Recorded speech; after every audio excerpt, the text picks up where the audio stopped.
आपने ईद के मौके पर खुशियां मनाने की इजाज़त दी है, क्या जुलूस निकाल करके इजाज़त दी है? नबी अलैहिस्सलातु वस्सलाम के सहाबा किराम से भी जो आपकी सोहबत में रहे हैं, मुख्तलिफ मौके पर खुशी का इजहार साबित है, लेकिन क्या ढोल ताशे बजा करके? नबी अलैहिस्सलातु वस्सलाम की तो बड़ी खुली हदीस है। आका अलैहिस्सलातु वस्सलाम ने तो फरमाया है कि मेरी पैदाइश इसीलिए हुई है, मुझे भेजा ही इसलिए गया है कि मैं गाने और बजाने के आलात को तोड़ दूं। हम हुजूर की पैदाइश का जश्न मनाते हैं ढोल ताशों का, और साबित सुन्नत से करते हैं। हजरत जिब्राइल ने खुशी मनाई। मेरे भाइयों, डबल गुनाह है। एक गुनाह का काम करना और गुनाह के काम को हजरत जिब्राइल से साबित कर देना। आप तसव्वुर कर सकते हैं कितना बड़ा गुनाह हो सकता है? डीजे हम बजाएं, ढोल ताशे हम बजाएं, गैर मुस्लिमों की तरह जुलूस हम निकालें, और दावा हमारा ये कि खुशी किसकी मना रहे हैं? हुजूर की, जिनकी बेइज्जत ही गाने और बजाने को ख़त्म करने के लिए हुई हो, उनकी बेइज्जत पर हम खुशी मनाएं ढोल ताशों के ज़रिए, डीजे के ज़रिए, नाच और गानों के ज़रिए। अभी आप चंद दिनों में देखेंगे वीडियो वायरल होना शुरू होंगी, स्टेज भी सजा हुआ होगा, पीछे बड़े बड़े बैनर लगे हुए होते हैं जश्न ईद मिलादुन नबी, और उन पर डांस कौन करती? लड़के और लड़कियां बेहयाई के साथ आपको डांस करती नजर आएगी। कितने स्टेज आपको मिल जाए। ये हुजूर के आने की खुशी है। क्या अल्लाह के रसूल से, सहाबा किराम से, ताबईन से, तबे ताबईन से ये सारी चीज़ें साबित हैं। सहाबा किराम का कोई एक अमल नहीं है। दलील देते हैं नबी अलैहिस्सलातु वस्सलाम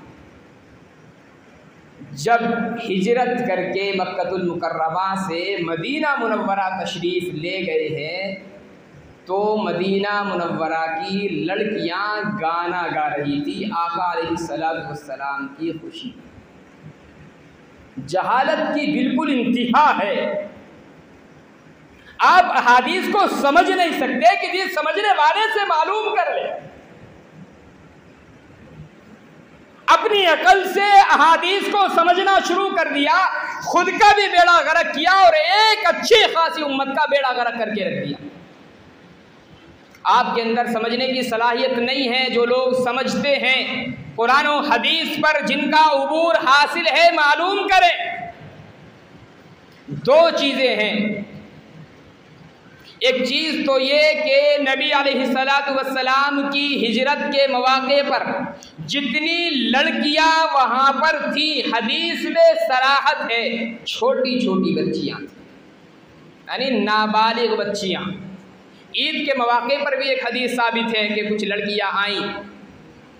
हज़रत अबू बकर सिद्दीक़ रज़ियल्लाहु ताला अन्हु भी मौजूद थे, आका अलैहिस्सलातु वस्सलाम भी मौजूद थे। खुशी के मौके पर बच्चे जैसे उछल कूद करते हैं, वो कर रही थी। हज़रत अबू बकर सिद्दीक़ रज़ियल्लाहु ताला अन्हु ने डांटा, आका अलैहिस्सलातु वस्सलाम ने मना फरमा दिया, अबू बकर बच्चियाँ हैं, खुशी का इजहार कर रही हैं, करने दो।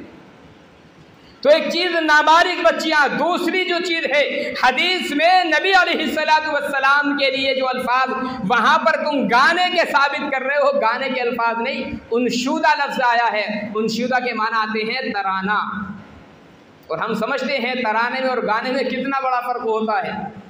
वहाँ पर कोई ढोल ताशा नहीं था। आज भी आप देहाती इलाकों में जाओगे, जहाँ पर देहात पना गालिब होता है, उछल कूद होती है खुशी के मौके पर। बस ये गाना नहीं होता, ये नाच नहीं होता। कुछ बच्चे जमा हो जाते हैं, उछल कूद करते रहते हैं, लोग लुत्फानंदोज होते हैं, वो भी छोटे छोटे बच्चे और बच्चियाँ होती हैं। हमारे नाच और गाने का अरब के माहौल में तसव्वुर भी नहीं था। बिल्कुल देहाती इलाका है।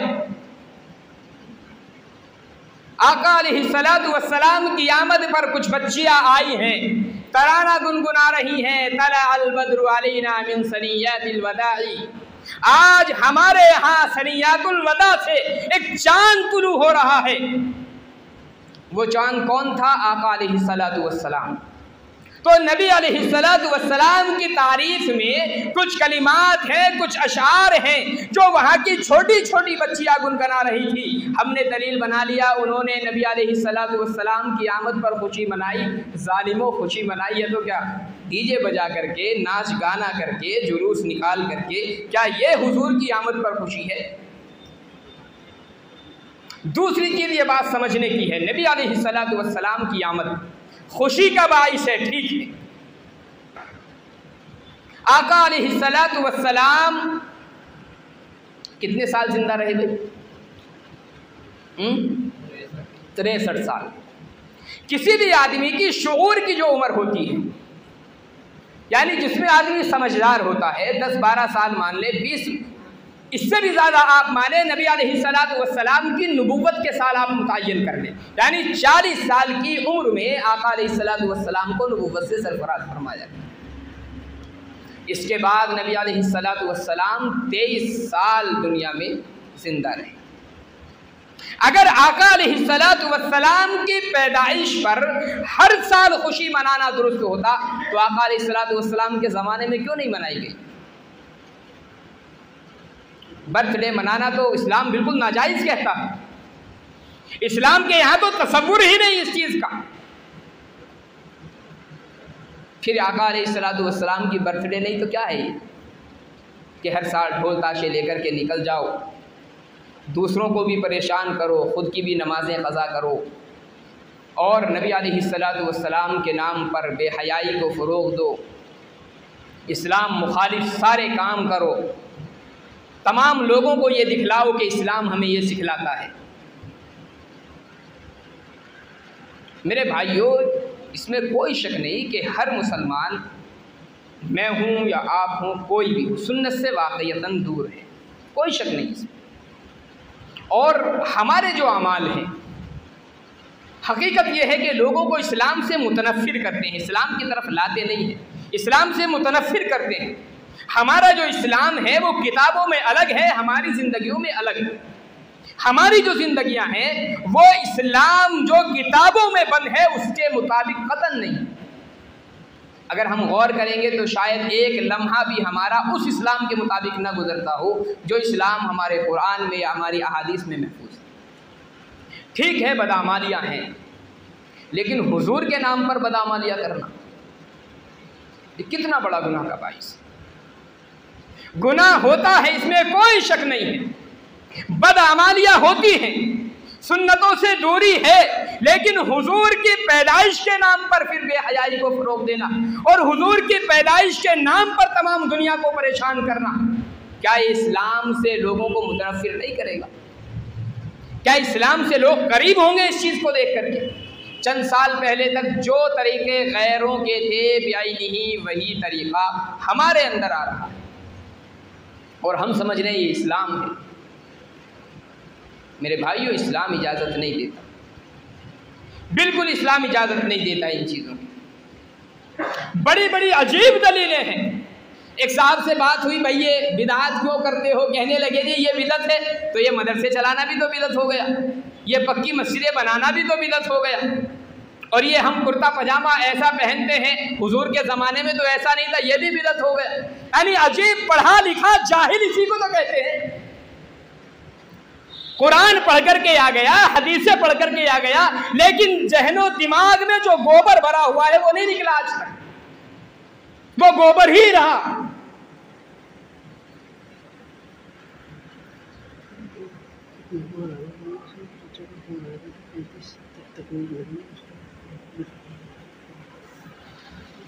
क्या बिदअत की तारीफ यही है?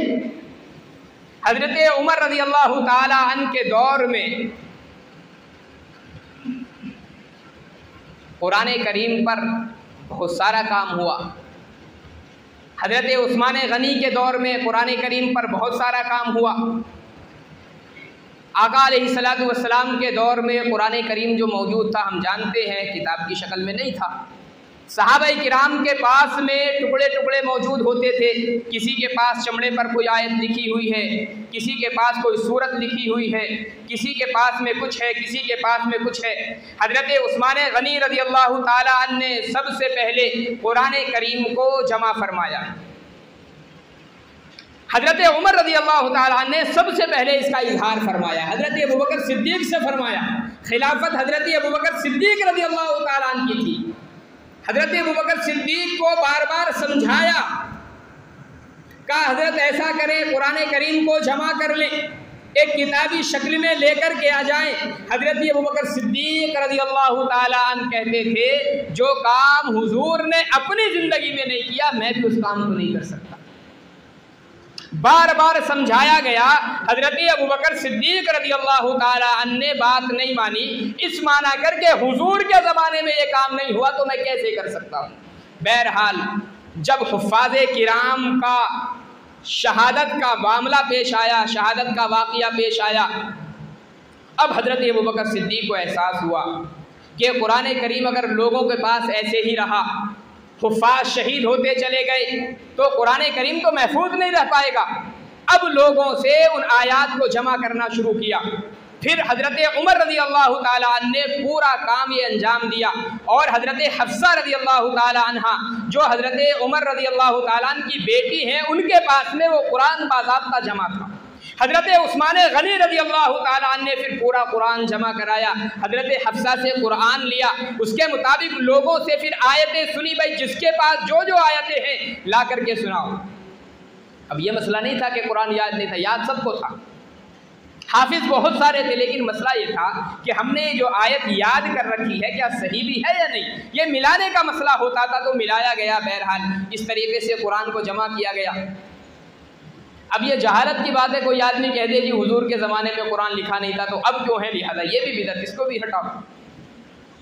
ये जहालत नहीं होगी, ये जहन का दिवालियापन है।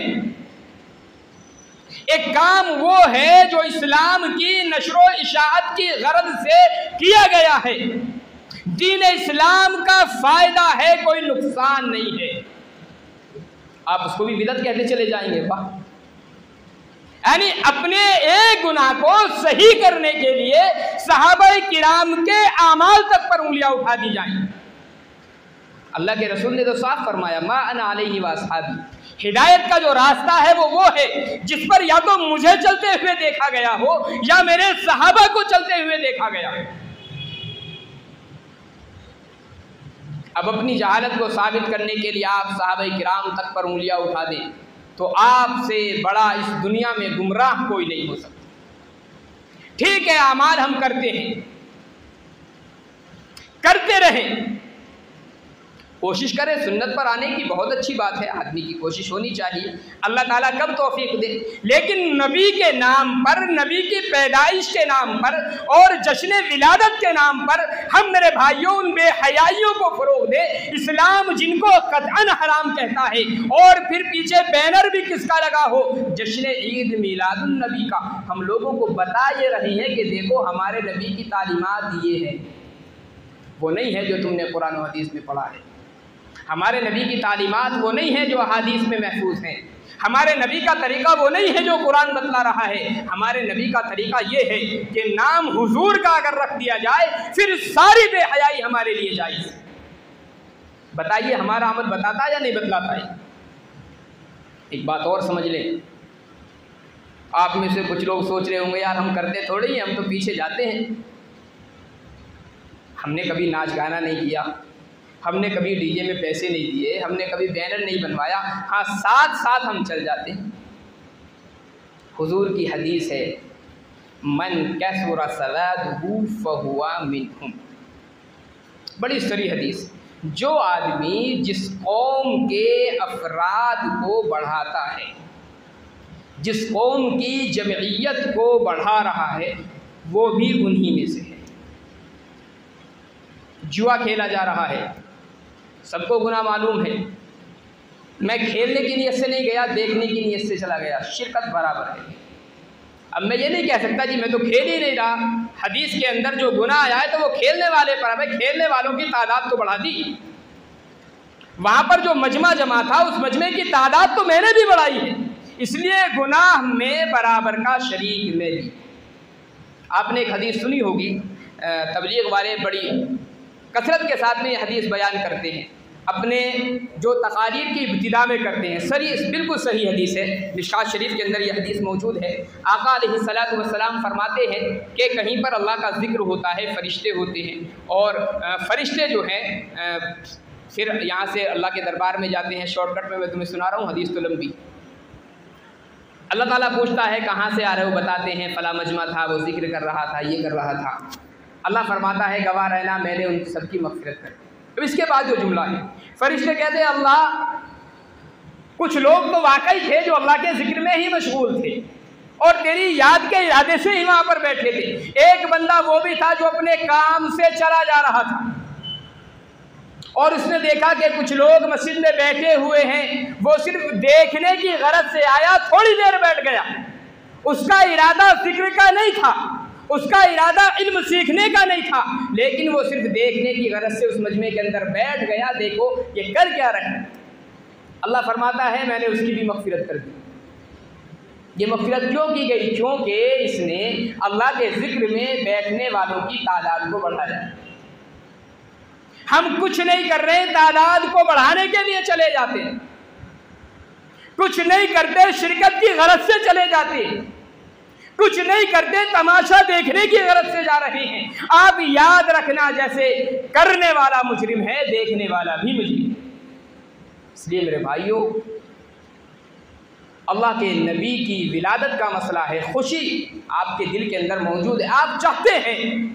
सबसे पहले आप ये देखें कि अल्लाह के रसूल से क्या क्या चीज़ें साबित हैं।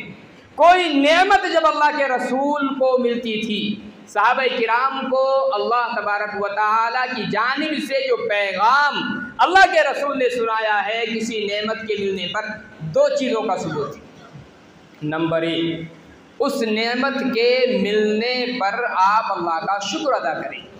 और भाई अल्लाह का शुक्र कैसे अदा होगा? हम जानते हैं, जुलूस निकाल करके, डीजे बजा करके, नाच गाने करके और शराब और बियर पी करके, लोगों में तमाशा करके अल्लाह का शुक्र अदा नहीं होता है।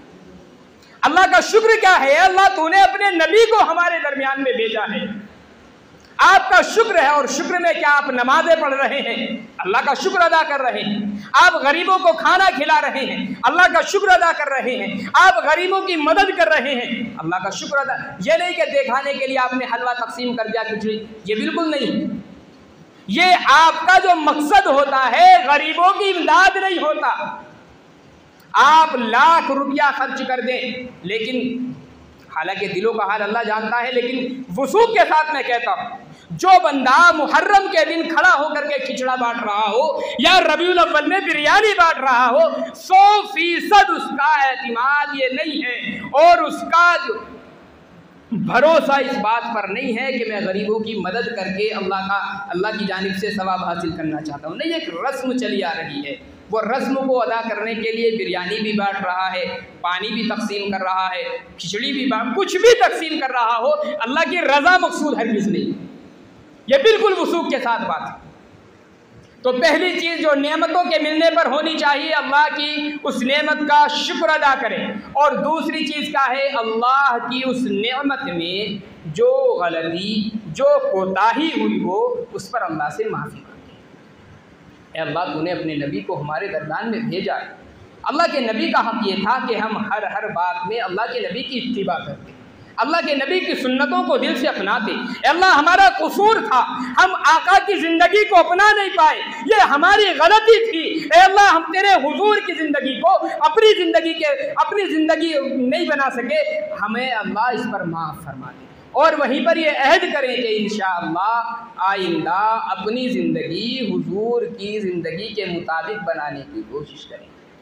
तो ये तो जो चीज़ें हैं, ये तो हुजूर से हर नेमत के मौके पर साबित हैं। बाकी इसके अलावा मेरे भाइयों, जो भी आमाल हम करते हैं, दीन समझ करके कर रहे हो या दीन समझ करके ना कर रहे हो, बहरहाल गुनाह का बाइस। हाँ, अल्लाह के रसूल की आमद है, दरूद शरीफ की मजलिस आप मुनक़िद कीजिए, बड़ी अच्छी बात है। भाई आप खुशी मनाना चाहते हैं, चलिए 10 लोग भाई हम इकट्ठे हो गए, 1 लाख मरतबा आप अल्लाह के रसूल के दरबार में हम दरूद शरीफ का नजराना पेश करते हैं, 10 लाख मरतबा दरूद शरीफ का नजराना पेश करते हैं। 10 मिनट किसी को बिठाए, अल्लाह की कसम क़यामत आ जाएगी उसके ऊपर। पूरा दिन जो जुलूस में घूमता है 10 मिनट बैठ करके दरूद शरीफ नहीं पढ़ सकता। क्यों? इसलिए कि वो दीन का काम हो गया। वक्त हो रहा है, एक जगह मेरा प्रोग्राम में जाना हुआ, करीब का ही मौका था। कुछ लोगों ने मुझे बताया जी प्रोग्राम के बाद में खड़ा होकर के ये करना है वो करना है। मैंने जी ठीक है, तकरीर ख़त्म कर लेता हूँ, उसके बाद देखते हैं क्या क्या होता है। बहरहाल बयान मेरा ख़त्म हुआ। मैंने बड़े ही आसान लफ्ज़ों में एक बात समझाई, भाई हुजूर के नाम पर हमने मजलिस मुनक़िद की है। अदब यह है कि बैठ कर के अल्लाह के रसूल का ज़िक्र किया जाए, दरूद शरीफ पढ़ा जाए, और बहुत ज़्यादा नहीं। मैंने कहा 5 मिनट के लिए माइक बंद कर रहा हूँ, आप भी आंखें बंद कर ले, मैं भी आंखें बंद करता हूँ, और अल्लाह के रसूल को अपने दिल के अंदर हाजिर जाने, ये समझे हम अल्लाह के रसूल के दरबार में बिल्कुल हाजिर हैं और सामने खड़े होकर के हम दरूद शरीफ का नजराना पेश कर रहे हैं। सिर्फ 1000 मरतबा हर आदमी दरूद शरीफ पढ़े। आप यकीन जानिए 95% लोग मजमे से उठ करके जा चुके थे। यह हुजूर से हमारी मोहब्बत है। जिस हुजूर के नाम पर पूरे दिन डीजे पर नाचना आसान है, पूरे दिन जुलूस में शहर के चक्कर लगाना आसान है, उस नबी के नाम पर 2-4 मरतबा दरूद शरीफ पढ़ना नहीं। हुजूर के नाम पर एक सुन्नत का, हम सिर्फ एक सुन्नत का यह इरादा हम नहीं करते कि पूरी ज़िंदगी हम एक सुन्नत को अपना करके चलेंगे। हाँ, लाखों करोड़ों रुपए खर्च कर सकते हैं, यह हुजूर के नाम पर है। नहीं मेरे भाइयों, हुजूर के नाम पर यह नहीं है, ये हमारी नफ्सानी ख्वाहिशात है, ये हम अपनी ख्वाहिशात को पूरा कर रहे हैं। नाम हुजूर का ले लिया बस, लेकिन अपने नफ्स की जो शैतानियां हैं, अपने नफ्स की जो शरारतें हैं, बददीनी के नाम पर नहीं हो पाती, तो दीन के नाम पर हम